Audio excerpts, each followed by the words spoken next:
அனைவருக்கும் வணக்கம் நண்பர்களே.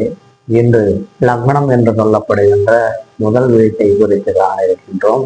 இந்த லக்னம் என்கின்ற முதல் வீடானது ஜாதகருடைய உடல் அமைப்பு, ஆரோக்கியம், அழகு, தலை ஆகியவைகளை குறிக்கக்கூடியது. மேலும் ஜாதகர் உள்ளூரிலேயே புகழன் வசிப்பாரா, வெளியூருக்கு சென்று வசிப்பாரா, உழைப்பின் மூலம் முன்னேற முடியுமா, ஜாதகரின் உடல் நலம் எப்படி இருக்கும், அவருடைய மகிழ்ச்சி, மன நிம்மதி இவைகளை குறித்தும் அவருடைய குணநலன்கள், பழக்க வழக்கங்கள் போன்றவற்றை இந்த லக்னம் என்கின்ற முதல் வீட்டின் நிலையையும் அந்த வீட்டிற்கு உண்டான அதிபதி என்று சொல்லப்படும் லக்ன அதிபதி நிலையை அறிந்தும் முழு தகவலையும் ஜாதகரை குறித்து நாம் அறிந்து கொள்ள முடியும்.